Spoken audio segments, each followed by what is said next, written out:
इस बैच में हम लोग पढ़ रहे हैं part A fellow traveller note, यानी लिटरेचर पढ़ रहे हैं। आपको थोड़ा सा बताना है, पॉइंट बताना यह है कि हम रात 8 बजे से एक टेस्ट का प्रोग्राम रखें। सब लोग, काफ़ी लड़के जो रुचिकर यानी कि टेस्ट दे रहे हैं, उसमें कुछ लड़कों का 15 वाक्य दिए, 15 में 15 सही हैं, कुछ का 14, कुछ का 12, 13, 10 इस तरह से। तो जो लड़के दुइये 4 सही कर पा रहे हैं तो वो अपना मनोबल गिराया नहीं उठा। हमने पूरी बात पढ़ा दी है डायरेक्ट इनडायरेक्ट की। तो जो अभी नए विद्यार्थी हैं वो डायरेक्ट टेस्ट न दें, पहले पाठक के द्वारा पढ़ाए गए एपिसोड पूरा डायरेक्ट इनडायरेक्ट देख डालें, ठीक है। सब अवेलेबल है, पाठक स्टाइल अवेलेबल है, ठीक है। तो जब पूरा आप पढ़ोगे तो आपके अंदर कॉन्फिडेंस आएगा, ठीक है। और तब टेस्ट देने बैठोगे तब हूँ जो है आपका 2-4 वाक्य गलत हो सकता है, ठीक है, क्योंकि उसमें हमने टाइमिंग रख दी है 25 सेकंड। अब की बार हम ऐसा करेंगे, आपको पर्याप्त समय देंगे, ठीक है। और आप करना, देखना कि अगर जितने टेस्ट पाठक दे रहे हैं अगर आप सबको फेस करते हो तो निश्चित है किसी लायक बन जाओगे, बेटा, जिंदगी जो है समझ आएगी। बार बार कह रहे हैं कि एक अगर आपका सवाल गलत भी हो रहा है तो आप उससे निराश ना हो, कोशिश करें ना बेटा। बिना कोशिश के सब निरर्थक है बेटा, उस पढ़ाई का कोई फायदा नहीं। तो टेस्ट आप जरूर दें, ठीक है। गलत होता है गलत, वहां कौन तुमको यार पास हो फेल होना है, ठीक है। पास फेल नहीं होना है, वहां पर आपको केवल सीखना है बेटा। और वो सीखना एक दिन नहीं होता बेटा, धीरे धीरे होता है बेटा, भाई बसन। तो आप टेस्ट जरूर दें, तभी जा करके, और इसके बाद फिर हम बड़े बड़े वाक्य भी देना शुरू करेंगे। हमारी बात सुनो ना, तो टाइम तो हमको देना ही पड़ेगा। बिना टाइम के ये है कि हम चाहेंगे कि इधर से वाक्य आपके सामने आवे और आप खट से उसको बना दो। हम ये चाहते हैं हमारे शिष्य इस प्रकार के। अभी आपने रामायण देखा होगा नहीं, उसमें वाल्मीकि जो है लौ और कुश को धनुर्विद्या का मंत्र बताते हैं, लेकिन ये कहते हैं कि यह कितनी तेजी होना चाहिए यह तुम्हारे ऊपर डिपेंड है। तो बच्चे अकेले में जुटे हैं, एकदम प्रयास कर रहे हैं कि अरे यार देखा होगा लौ कुश वाला जो उत्तरकांड, अरे अभी हमने देखा, तुम देख लेना। तो आपको आ गया, लेकिन उसका कितना जल्दी आप उस तीर को आप कितनी जल्दी चला लेते हो, यह आना चाहिए आपके अंदर। ये आगे चल करके आपको कंपटीशन देना पड़ेगा बेटा। इंटर तक तो माँ बाप बहुत प्यार करते हैं, इंटर के बाद हर माँ बाप चाहता है कि हमारा लड़का कुछ करे। तो उस करने के लिए हम आपको ट्रेनिंग अभी दे रहे हैं, क्या बुरा कर रहे हैं क्या?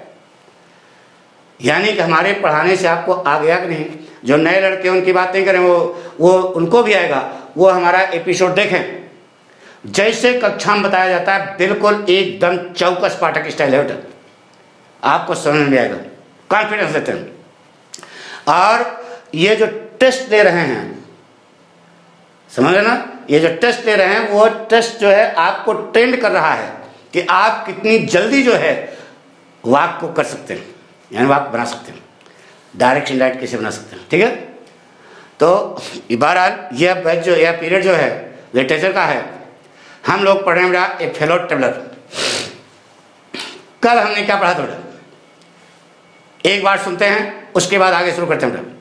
लैंग्वेज देखो बेटा, कल क्या पढ़ा था, putting on a black cap like a जज ऑन हिज हेड, याद आया? Putting on a black cap like a जज on his head, the writer A.G. Gardner issued a judgment against the mosquito that he was about to be killed because justice demands it and the building of law gives reward for such a work. तो किसी को आप फांसी दोगे, मृत्युदंड दोगे तो अपराध होना चाहिए। तो लेखक कहता है addressing to the mosquito, the writer A.G. Gardner says that there are a number of offences against him. First offense is that he is a vagrant. फिर से एक बार, addressing the mosquito, the writer A.G. Gardner says that there are a number of offences done by him. The first offense is that he is a vagrant.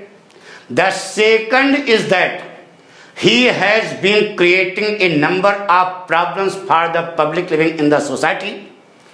And the third offense is that without having ticket, he is traveling in the compartment of a train. And the fourth one is that without having meat coupon, he is exploiting the blood of others. For all these offences and for many other small offences, he is about to be killed. Saying so, after enumerating the offences done by the mosquito, after counting the offences done by the mosquito, having counted the offences done by the mosquito, having counted the offences done by the mosquito, the writer attacked him with a swift lethal blow of his right hand. But like a perfect player, the mosquito dazzled the eyes of the writer and protected himself very easily. This act of the mosquito insulted the writer. So his personal bounty was stood up and he decided to kill the mosquito in the compartment at any cost. He lunged at the mosquito with his hand and paper. He jumped on his seat. समझ रहे हो पूरी बात? He jumped on his seat. He followed the mosquito around the lamp and he made a number of attacks with his hand and paper to kill the mosquito in the compartment. But all the efforts which were made by the writer to kill the mosquito in the compartment became useless. So the writer adopted the cleverness of a cunning cat. Hiding himself just beside his seat, the writer waited for the mosquito till he came down from the lamp. When the mosquito came down, like a cunning cat, the writer went where the mosquito was, and he attacked him with a swift terribleness. But the matter of sadness was that all the efforts which were made by the writer to kill the mosquito in the compartment became useless. In spite of adopting the cleverness of a cunning cat, the writer A.G. Gardner failed in his mission to kill the mosquito in the compartment. Now, he was not in position to touch him in the compartment. अरे छू देता तो मर जाते, लेकिन छू ही नहीं पा रहे थे, इतना हम पढ़ चुके थे। ठीक है, अभी अभी सुबह उठा तो पेपर आया, तो पेपर हमने पढ़ा तो एक हेडलाइन निकली थी बेटा कि अध्यापक गण इस समय लॉकडाउन के कारण ऑनलाइन पढ़ा रहे हैं। 1 महीने में साल भर का पूरा कोर्स खत्म कर दिया। बताइए बच्चे को समझ में आया होगा क्या यह पढ़ाई है? ऐसे जो लोग पढ़ा रहे हैं वह हमारे विद्यार्थियों को भ्रमित कर रहे हैं। उससे कल्याण नहीं होगा। पढ़ाइए, आप तनख्वाह लेते हो तो बच्चों को जो है पढ़ाना जैसे पढ़ाया जाता है बेटा उस ढंग से पढ़ाना चाहिए। हम भी पढ़े थे, हमारे गुरुजी बाचस्पति खरे साहब, ये सब जो लोग पढ़ाते थे, जो विद्वान लोग पढ़ाते थे, 2 पीरियड लगते थे अंग्रेजी के, फर्स्ट और सेकंड। पहले फर्स्ट पेपर सेकंड पेपर होता था ना, तो फर्स्ट पेपर में जब बाचस्पति पढ़ाना शुरू करते थे तो ज्यादा से ज्यादा एक स्टैंजा पढ़ा पाते थे, सारी चीजें बताते थे, एक एक शब्द जो है क्लियर करते थे, तो टाइम लगता था। तो वो जो शिष्य निकले विद्वान निकले। आज तो हम ये सोचते, हम अध्यापक गण ये सोचते हैं कितनी जल्दी बोझ उतारो यार, बच्चे को समझ में आवे चाहे न आवे। ये पढ़ाई नहीं होती बेटा, आप अपने नैतिक कर्तव्य से पीछे हट रहे हो, यह नैतिकता नहीं है। मॉरल ड्यूटी है अध्यापक की कि वह विद्यार्थी को ऐसा बतावे कि उसकी समझ में आना आ जाए। यह अध्यापक की कला होनी चाहिए, यही टीचिंग है, इसी को अध्यापक कहते हैं। हमारी बात सुन।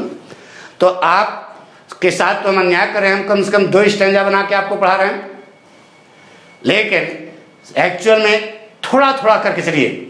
और रेगुलर जो है, जैसे the teacher is like a gardener, अध्यापक एक माली की तरह होता है। The teacher is like a gardener who tries his best to decorate the garden of his students life. A teacher is like a gardener who tries his best to decorate the garden of his student's life। एक अध्यापक माली की तरह होता है जो अपने विद्यार्थी के जिंदगी रूपी बगीचे को सजाने की क्या करता है, कोशिश करता है। वह माली जो है रोज बगीचे में पौधों को पानी देता है, तो आपका दिमाग जो है क्या है, पौधा है, उसमें ज्ञान रूपी पानी एक दिन दे दिया, अब 15 दिन गायब हो गए, पता लगा सूख जाएगा। यानी कि रोज कुछ न कुछ आप बताइए, तब जाकर के वो पौधा हरा भरा होगा। पौधा मतलब दिमाग हरा भरा होगा, प्रफुल्लित होगा, विकास करेगा। आई बात सुनो, हमने जो समझाया था, the teacher is like a gardener who tries his best to decorate the garden of his students life. तो चलते हैं बेटा, शुरू करते हैं। आगे क्या लिखा बेटा, समझाना पड़ेगा थोड़ा सा। एक चालाक बिल्ली की चालाकी को अपनाने के बावजूद एजी गार्डनर महोदय अपने उद्देश्य में क्या रहे, असफल है। वह मच्छर को वहां मार नहीं पाए। क्यों? क्योंकि मच्छर जो है लेखक के साथ 100 मैच खेल रहा था। अरे इंडिया पाकिस्तान का 100 मैच होता है, जोश आता है ना। लेखक और मच्छर के बीच में भारत और पाकिस्तान का मैच हो रहा था, 100 मैच हो रहा था। अंग्रेजों के यहां एक खेल है बेटा, बुल फाइटिंग। यह खेल क्या है, एक घेरे में, समझो इधर, पहले बुल फाइटिंग वाला गेम खेलो। एक घेरे में एक पहलवान ताकतवर को और एक सांड को छोड़ दिया जाता है। वह दोनों अपनी ताकत का पूरा प्रदर्शन करते हैं। यानी कि पहलवान सांड को गिराने की कोशिश करता है। अरे जब ज्यादा ताकत हो जाती है तो फिर नहीं समझे। तो यह अंग्रेजों के यहां एक खेल है। पहले तो था कि या तो सांड मर जाता था या पहलवान मर जाता था, या सांड पहलवान को मार डालता था या पहलवान सांड को मार डालता था। अब आजकल क्या है कि सांड को ही मरना पड़ता है, पहलवान को बचा लिया जाता है। बराबर। लेकिन सच्चाई यह है कि यह बुल फाइटिंग गेम था। कहाँ? अंग्रेजों के यहाँ। उसी को ध्यान रखते हुए देखिए बेटा, लिखा है it was all in when. When माने व्यर्थ, यह सब व्यर्थ गया। यानी चालाक बिल्ली की चालाकी को अपनाने के बावजूद लेखक महोदय डिब्बे में मच्छर को मारने में क्या रहे, असफल है। इनका सारा प्रयास क्या गया, व्यर्थ गया। वेन माने क्या होता है, व्यर्थ। It was all in when, यह सब व्यर्थ गया। कारण अगले ही प्लेड विथ मी। ही किसके लिए होता है, मच्छर के लिए। वह मेरे साथ खेलता था। कौन? मच्छर। खेल खेल रहा था। ओपनली माने खुले रूप में, एंड ऑस्टेंटेशियसली माने दिखावे के रूप में। अरे 100 मैच यार। वह खुले रूप में, दिखावे के रूप में मेरे साथ एक मैच खेल रहा था, खेल खेल रहा था। कैसे? लाइक ए स्किलफुल मेटाडोर, जिस प्रकार से स्किलफुल माने कुशल, मेटाडोर माने पहलवान, जिस प्रकार से एक कुशल पहलवान फाइंसिंग माने पैंतरेबाजी करता है, राउंड माने चारों ओर, एंड इन्फ्रिएटेड बुल, इन्फ्रिएटेड माने क्रोधित, बुल माने बैल, लेंगे थोड़ा।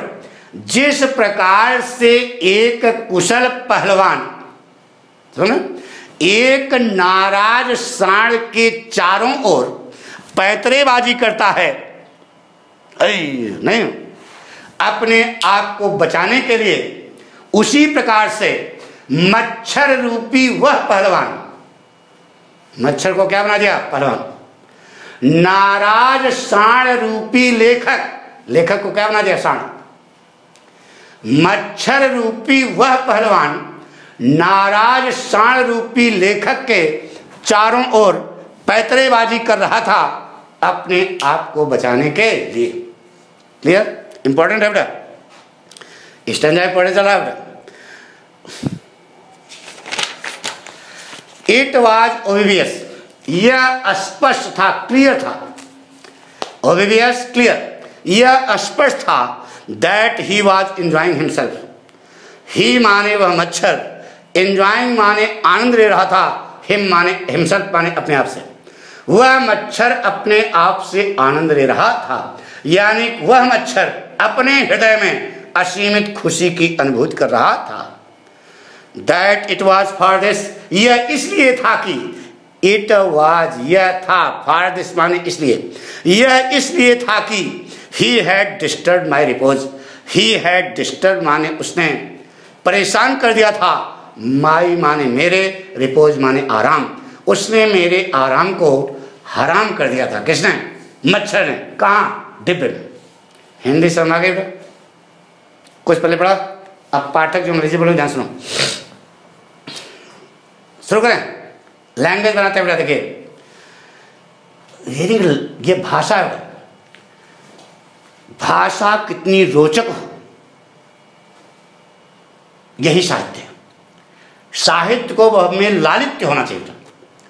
जब तक लहर नहीं होगी, लालित्य नहीं होगा, तब तक उस भाषा का तो भैंस के आगे यानी कि बेकार है, जंगल में रोने के समान है। क्या कहा बेटा? एक चालाक बिल्ली की चालाकी को अपनाने के बावजूद लेखक एजी गार्डनर महोदय अपने उद्देश्य में असफल रहे। मारने की तो बात छोड़ो, छूने की स्थिति में भी नहीं थे। इनके द्वारा किया गया सारा प्रयास व्यर्थ गया। क्यों? क्योंकि मच्छर लेखक के साथ 100 मैच खेल रहा था, प्रदर्शन वाला मैच। जिस प्रकार से एक कुशल पहलवान एक नाराज सांड के चारों ओर पैंतरेबाजी करता है अपने आप को बचाने के लिए, उसी प्रकार से मच्छर रूपी वह पहलवान नाराज सांड के चारों ओर पैंतरेबाजी कर रहा था अपने आप को बचाने के लिए। यह बात बिल्कुल साफ थी कि मच्छर अपने हृदय में असीमित खुशी की अनुभूति कर रहा था, क्योंकि उसने डिब्बे में लेखक के आराम को हराम कर दिया था। यही हम बोलेंगे। कुछ समझ चले? यानी मच्छर को पहलवान बना दिया और लेखक को नाराज सांड बना, क्रोधित सांड बना दिया। चले बेटा, शुरू करें। लगे तो बेटा। In spite of adopting the cleverness of a cunning cat, the writer A.G. Gardner failed in his mission to kill the mosquito in the compartment. All the efforts which were made by the writer to kill the mosquito in the compartment became useless, because the mosquito was playing a show match. The mosquito was playing a show match with the writer. As a skillful matador tries his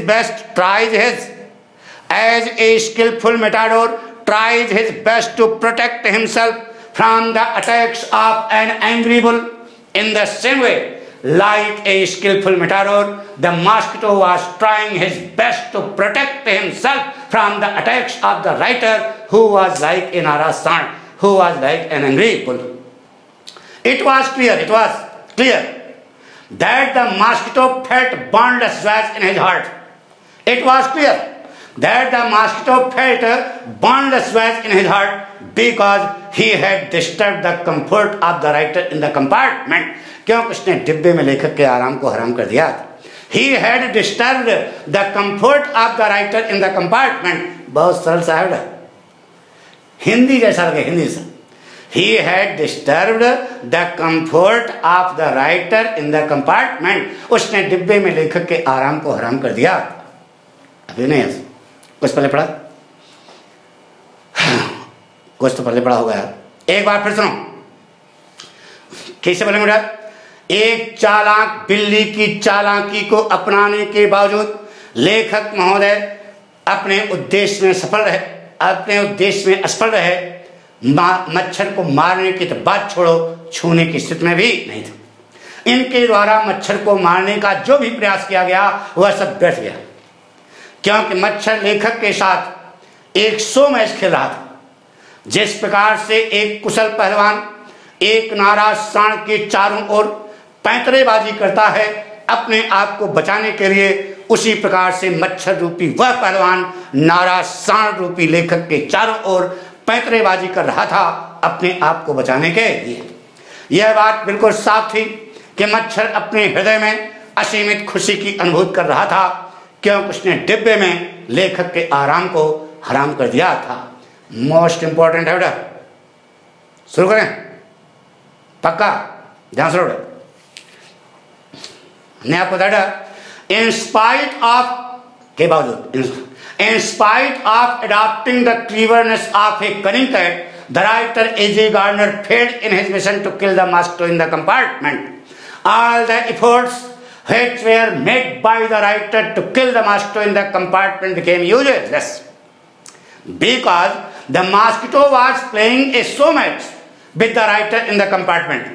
The mosquito was playing a show match with the writer in the compartment.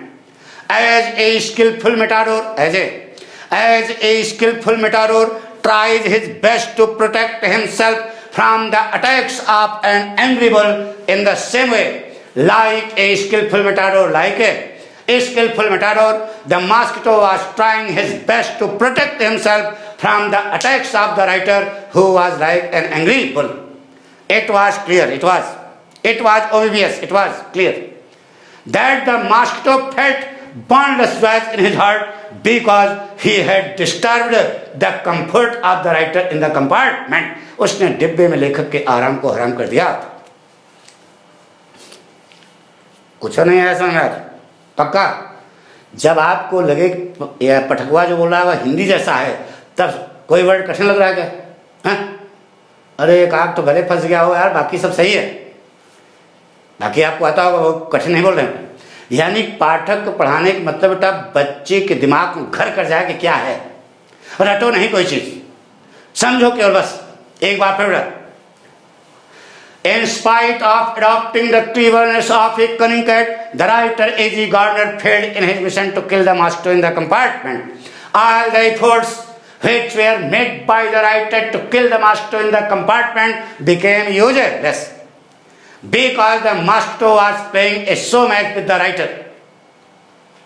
As a skillful matador tries his best to protect himself from the attacks of an angry bull, in the same way, like a skillful matador, the mosquito was trying his best to protect himself from the attacks of the writer, who was like an angry bull. It was clear that the mosquito felt boundless joy in his heart because he had disturbed the comfort of the writer in the compartment. क्योंकि उसने डिब्बे में लेखक के आराम को हराम कर दिया। आगे होगा सुन, आगे क्या होगा? आगे आपको एक बार लेखक को क्या बनाया? नाराज सांड। अब आगे क्या लिखा? आगे लिखा बेटा, लेखक कह रहा है कि इससे ज्यादा बढ़िया और कोई खेल हो ही नहीं सकता था। मच्छर लेखक के साथ खेल खेलना चाहता था ना। उस डिब्बे में कई प्राणी थे, दो, लेखक और मच्छर। उन दोनों के बीच में इससे ज्यादा बढ़िया और कोई खेल ही नहीं हो सकता था, जिस खेल में लेखक महोदय पूर्णतया असहाय और मूर्ख नजर आ रहे थे। मारने की बात छोड़ो, छूने की स्थिति में भी नहीं थे। और उस खेल में लेखक महोदय क्या थे? पवन चक्की देखे हो? अरे यार, पवन चक्की नहीं देखे हो? जरा सा हवा चलता है, भन भन भन भन नाचता है। जरा सा हवा चलता है, भन भन भन भन, ऊपर पंखा नहीं लगा होता इसे। पवन चक्की देखे हो ना? तो एक विशाल भारी भरकम पवन चक्की रूपी प्राणी की तरह लेखक महोदय मच्छर के पीछे भन भन भन भन क्या कर रहे थे? भाग रहे थे उसको मारने के लिए। मारने की तो बात छोड़ो, छूने की स्थिति में भी नहीं थे। तब क्या करें? लेखक ने मच्छर की भावनाओं को पढ़ना शुरू किया। अब समझो, लेखक ने मच्छर की भावनाओं को पढ़ना शुरू किया तो उसे पता लगा कि अब वह कीड़ा मात्र नहीं था, बल्कि एक बुद्धिमान व्यक्तित्व के रूप में दिखाई दे रहा था, जिसने लेखक की उपस्थिति में पूरे डिब्बे की ताकत को चुनौती दी थी कि कोई माइक बच्चा है तो मार के दिखावे। यहां लेखक दुई थे, यहां लेखक महोदय 80 किलो वजन है, लेकिन मारने की बात छोड़ो, छूने की स्थिति में भी नहीं थे। तब इनके हृदय में, लेखक के हृदय में जो श्रेष्ठता मतलब 80 किलो वजन का जो श्रेष्ठता का कटीला पौधा उगा हुआ था, वह कटना शुरू हो गया। यह उस प्राणी से अपने आप को श्रेष्ठ समझ ही नहीं सकते थे। कैसे नहीं? क्योंकि अभी अभी जो खेल हुआ लेखक और मच्छर के बीच में, बताइए उसमें जीता कौन, हारा कौन? मच्छर जीता और लेखक महोदय हारे। तो लेखक कहते हैं कि मैं उस प्राणी से अपने आप को श्रेष्ठ समझ ही नहीं सकता, जिसने अभी अभी एक प्रतिद्वंदिता में, एक मैच में मुझको क्या क्या हरा दिया। तब क्या करें? तो लेखक मच्छर की इस भावना को जब पढ़ा तो उसका हृदय जो है पिघलने लगा। किसके प्रति? मच्छर के प्रति। मच्छर के प्रति लेखक के हृदय में क्या आ गई? दया आ गई, और उसने दया के रास्ते को अपनाने का निर्णय लिया। यही लिखा है। जल्दी आओ, नहीं आराम से लो। क्या लिखा है सुना है? अब किताब देखिए बेटा। लिखा है ही वांटेड ए लिटिल स्पोर्ट। मिला सबको कि नहीं? अरे यार, किताब वहीं से पढ़ रहे हैं, रिपोज है, रिपोज के बाद पढ़ रहे हैं। He wanted a little sport. He माने वह, वांटेड माने चाहता था, ए लिटिल स्पोर्ट में थोड़ा सा खेल। वह थोड़ा सा खेल खेलना चाहता था। कौन? पाठक के मच्छर? पाठक नहीं, मच्छर। मच्छर थोड़ा सा खेल खेलना चाहता था। And what sport like being chased. लेखक कह रहा है, और कौन सा खेल पीछा कर सकता था? चेज माने पीछा करना, बाई माने द्वारा, दिस माने इस, ह्यूज माने विशाल, लुम्बरिंग माने भारी भरकम, विंड मिल माने पवन चक्की, विंड माने हवा, मिल माने चक्की, पवन चक्की, आप है क्रिएचर, पवन चक्की रूपी प्राणी। यानी कि इस विशाल पवन चक्की की तरह भन भन भन भन उसके पीछे भाग रहे थे मारने के लिए ना। तो अपने आप को कह रहे हैं कि इस विशाल पवन चक्की रूपी प्राणी के द्वारा और कौन सा खेल उन दोनों के बीच में वहां हो सकता था? जो खेल who tested so good and seemed so helpless, जिसका टेस्ट तो बहुत अच्छा था, यानी जो देखने में तो बहुत अच्छा लग रहा था, लेकिन उस खेल में हु सीम्ड सो हेल्पलेस, वो मिला ना, जो उस खेल में पूर्णतया असहाय एंड सो स्टूपिड, और बहुत ज्यादा मूर्ख नजर आ रहे थे। उस खेल में लेखक महोदय पूर्णतया असहाय और मूर्ख नजर आ रहे थे। भारी भरकम तो थे, तो इससे ज़्यादा बढ़िया और कौन खेल हो सकता था। तब क्या करें? I began to enter into the spirit of the fellow. I began to enter, मैं प्रवेश करने लगा, इनटू द स्पिरिट माने भावना, ऑफ द फेलो माने साथी की। मैं अपने साथी की भावना में प्रवेश करने लगा। साथी कौन? मच्छर। मैं उस मच्छर की भावनाओं में प्रवेश करने लगा, मतलब मैं मच्छर की भावनाओं को पढ़ने लगा। I began to enter into the spirit of the fellow, मैं अपने साथी की भावनाओं के अंदर प्रवेश करने लगा, मतलब मैं अपने साथी की भावनाओं को पढ़ने लगा। लिखा हुआ he was no longer a mere insect. Mere माने केवल, इंसेक्ट माने कीड़ा। वह अब केवल कीड़ा मात्र नहीं था। कौन? मच्छर। वह अब केवल कीड़ा मात्र नहीं था। He was developing into A personality. वह एक व्यक्तित्व, पर्सनालिटी माने व्यक्तित्व, वह एक व्यक्तित्व के रूप में डेवलप कर रहा था, यानी कि वह एक व्यक्तित्व के रूप में विकसित हो रहा था। मूर्ख व्यक्तित्व नहीं, आगे लिखा एन इंटेलिजेंस, एक बुद्धिमान व्यक्तित्व के रूप में विकसित हो रहा था। दैट माने जिसने, मच्छर के लिए क्या लगा? दैट। जिसने चैलेंज माने चुनौती दी थी, द पोजिशन माने ताकत of this compartment with me on equator. जिसने चुनौती दी थी पूरी डिब्बे की ताकत को, विथ मी माने मेरी उपस्थिति में, ऑन इक्वेटर माने बराबरी से। जिसने बराबरी से, इक्वेटर माने बराबरी से, मेरी उपस्थिति में पूरे डिब्बे की ताकत को चुनौती दी थी कि कोई माइक बच्चा है तो मार के दिखावे। मारने के तो बात छोड़ो, छूने की स्थिति में भी नहीं था। तब जब भावना को पढ़ा तो क्या हुआ? I felt my heart warming towards him. I felt माने मैंने महसूस किया, माई हार्ट माने अपने हृदय में, वार्मिंग माने गर्माहट, टुवर्ड्स हिम माने उसके प्रति। मैं उसके प्रति अपने हृदय में गर्माहट महसूस किया। तो जब गर्म करते हो सोना वगैरह तो पिघलता है ना, बर्फ जब गर्म करते हो तो पिघलता है, यानी कि मैं उस मच्छर के प्रति अपने हृदय में गर्माहट महसूस करने लगा, मतलब उस मच्छर के प्रति मेरे हृदय में, मेरा हृदय पिघलने लगा, यानी मेरे हृदय में दया आने लगी। And the sense of superiority, और जो सेंस माने भाव, सुपीरियरिटी माने श्रेष्ठता, जो श्रेष्ठता का भाव था, यानी कि 80 किलो वजन का जो भाव था, the sense of superiority fading, fading माने मुरझाना यानी खत्म होना, श्रेष्ठता का जो भाव था, यानी श्रेष्ठता का जो कटीला पौधा था वह मुरझाने लगा, कटने लगा, समाप्त। फेडिंग माने मुरझाना या नष्ट होना, ठीक है। आगे कहता है how could I feel superior to a creature. मैं एक प्राणी से अपने आप को श्रेष्ठ कैसे महसूस कर सकता था?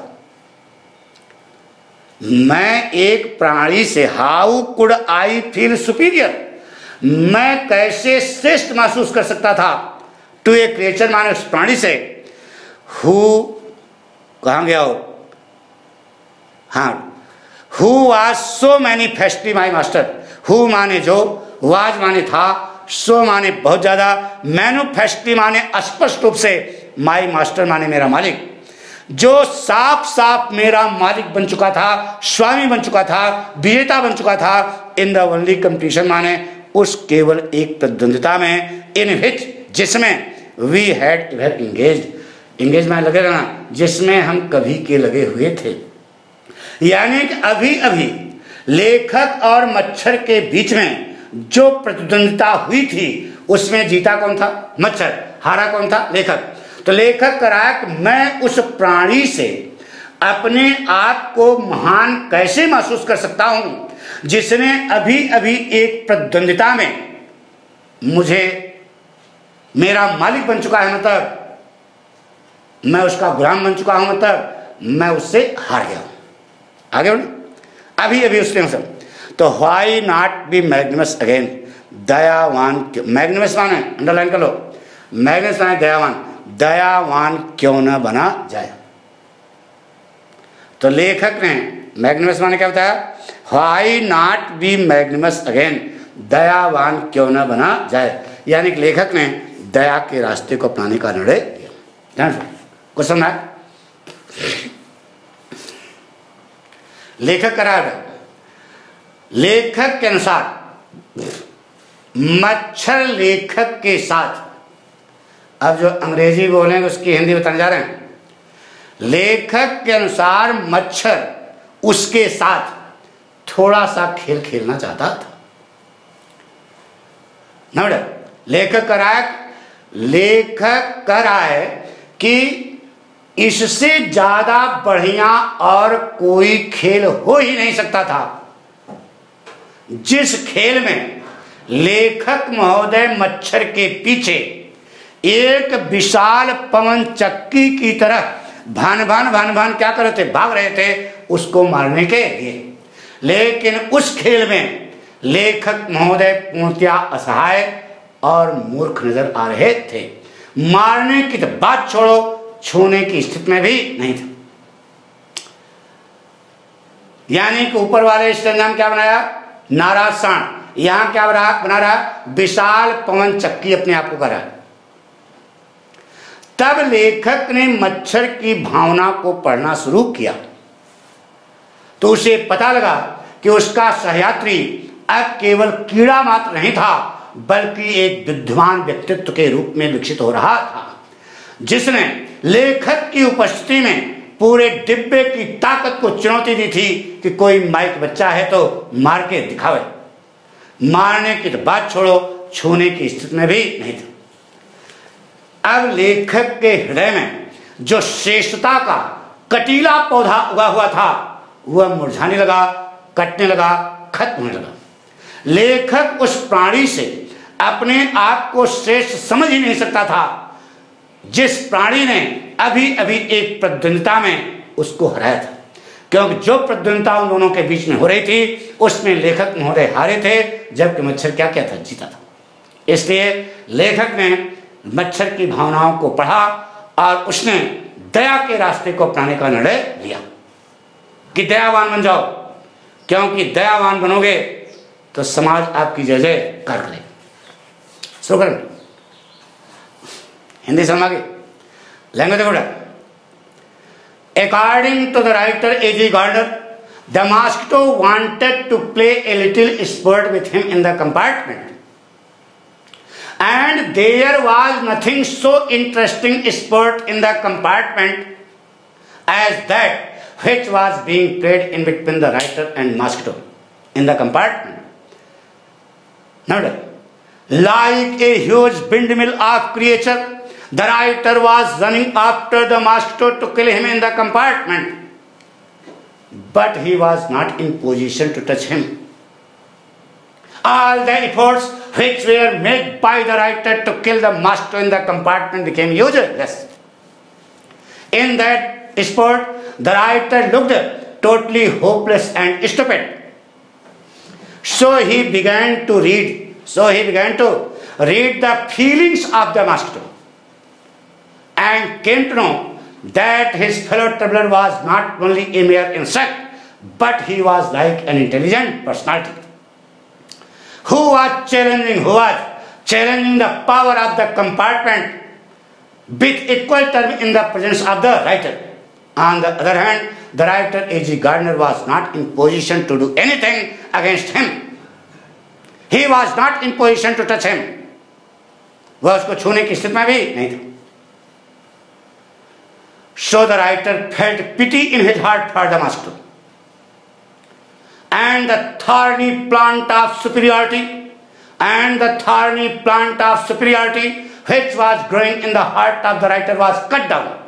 The writer A.G. Gardner was not in position to feel himself superior to the mosquito, because the competition, the match which was being played in between the writer and mosquito, the writer was defeated while the mosquito had won.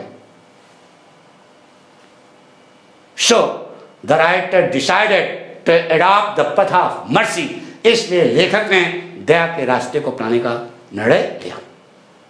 एक बार फिर सुनते language देखो. लेखक के अनुसार मच्छर लेखक के साथ डिब्बे में थोड़ा सा खेल खेलना चाहता था, लेखक का रायक उन दोनों के बीच में, उस डिब्बे में इससे ज्यादा बढ़िया खेल और कोई हो ही नहीं सकता था, जिस खेल में लेखक महोदय एक विशाल भारी भरकम पवन चक्की रूपी प्राणी की तरह उसके पीछे भाग रहे थे, उसको मारने के लिए। मारने की तो बात छोड़ो, छूने की स्थिति में भी नहीं थे। उस खेल में लेखक महोदय पूर्णतया हेल्पलेस और स्टूपिड नजर आ रहे थे। तब क्या करें? तब लेखक ने मच्छर की भावनाओं को पढ़ना शुरू किया, तो उसे पता लगा कि अब वह केवल कीड़ा मात्र नहीं था, बल्कि एक बुद्धिमान व्यक्तित्व के रूप में दिखाई दे रहा था। किसको? लेखक को मच्छर एक मनई के रूप में दिखाई देने लगा, बुद्धिमान व्यक्तित्व के रूप में, जिसने लेखक की उपस्थिति में पूरे डिब्बे की ताकत को चुनौती दी थी कि कोई माइक बच्चा है तो मार के दिखावे। दूसरी तरफ लेखक महोदय उस मच्छर के खिलाफ कुछ करने की स्थिति में ही नहीं थे। इनके द्वारा सारा किया गया प्रयास बैठ गया, मारने की बात छोड़ो, छूने की स्थिति में भी नहीं थे। तब लेखक ने अपने हृदय में मच्छर के प्रति दया महसूस की और श्रेष्ठता का वह कटीला पौधा कि 80 किलो का वजन, श्रेष्ठता का वह कटीला पौधा जो लेखक के हृदय में उगा हुआ था, वह कट गया। लेखक उस प्राणी से अपने आप को श्रेष्ठ समझ ही नहीं सकता था, क्योंकि जिस प्राणी ने अभी अभी एक मैच में, एक प्रतिद्वंदिता में, एक कंपटीशन में उसे हराया था, क्योंकि जो खेल हो रहा था उसमें लेखक महोदय हारे थे, जबकि मच्छर क्या किया था? जीता था। तो उससे अपने आप को श्रेष्ठ समझने की स्थिति में ही नहीं थे। तब क्या करें? तब लेखक ने दया के रास्ते को अपनाने का निर्णय लिया। ये बोल, ध्यान सुनो, कुछ समझ में आ रहा है नहीं? चलें लैंग्वेज बोल। According to the writer A.G. Gardner, the mosquito wanted to play a little sport with the writer, and there was nothing so interesting sport in the compartment. There was nothing so interesting sport in between the writer and the mosquito that was being played in between them. फिर से एक बार। According to the writer A.G. Gardner, the mosquito wanted to play a little sport with the writer, and there was nothing so interesting game as that which was being played in between the writer and mosquito in the compartment, because in that sport, like a huge windmill of creature, like a huge lumbering windmill of creature, the writer was running after the mosquito to kill him in the compartment. But he was not in position to do so. He was not in position to touch the mosquito in the compartment. In that competition, the writer looked totally helpless and stupid. He was not in position to touch him. So the writer began to read the feelings of the mosquito and came to know that his fellow traveler was not only a mere insect, but it was like an intelligent personality who was challenging the power of the compartment with equal turn in his presence. On the other hand, the writer A.G. Gardner was not in position to do anything against him. He was not in position to kill him in the compartment. He was not in position to touch him. So the writer, reading the feelings of the mosquito, reading the spirit of the mosquito, reading the feelings of the mosquito, the writer felt pity in his heart for him. And the thorny plant of superiority, thorny mane katila, and the thorny plant of superiority which was growing in the heart of the writer was cut down. The writer A.G. Gardner was not in position to feel himself superior to the mosquito, because the match, because the competition, because the pratundita which was being played in between the writer and mosquito, the writer was defeated while the mosquito had won. So the writer was not in position to feel himself superior to the mosquito, and he decided to adopt the path of mercy, और उन्होंने दया के रास्ते को अपनाने का निर्णय लिया। कुछ पहले पढ़ा एक बार फिर सुनते बेटा, अंतिम बार ध्यान सुना, लैंग्वेज देखो। According to the writer A.G. Gardner, the mosquito wanted to play a little sport with the writer, and there was nothing so interesting game as that which was being played in between the writer and mosquito in the compartment. Because in that game, in that sport, like a huge lumbering windmill of creature, the writer was running after the mosquito to kill him in the compartment. But he was not in position to touch him. He was not in position to kill him. In that game, in that match, in that sport, the writer looked totally helpless and stupid. He was like a fool. He was not in position to touch him. So he began to read. So the writer began to read the feelings of the mosquito, and came to know that his fellow traveler was not only a mere insect, but he was like an intelligent personality who was challenging the power of the compartment with equal turn in the presence of the writer. On the other hand, the writer A.G. Gardner was not in position to do anything against him. He was not in position to touch him. So reading the feelings of the mosquito, कि ये तो खेल खेलना चाहता है यार, ये तो खेल है, नहीं समझे? तो reading the feelings of the master, the writer felt pity in his heart for him and the thorny plant of superiority, thorny माने कटीला, प्लांट माने पौधा, सुपीरियरिटी माने श्रेष्ठता का वह कटीला पौधा, and the thorny plant of superiority which was growing in the heart of the writer was cut down. The writer A.G. Gardner was not in position to feel himself superior to the mosquito, because the match, because the competition, because the pradandita which was being played in between the writer and mosquito, the writer was defeated while the mosquito had won. So the writer A.G. Gardner was not in position to feel himself superior to the mosquito, and he decided to adopt the path of mercy. Like किया कि नहीं, share किया कि नहीं, subscribe किया कि नहीं, किया ना? पक्का लड़के कर रहे हैं, उनको मौज आ रही है, पाठक को भी खुशी हो रही है, लेकिन कोई छूटे ना, इसलिए हम बार बार रिपीट कर देते हैं बेटा बीच में. तो आज इतने रखो, बाकी जो है कल बताएंगे. थैंक यू बेटा.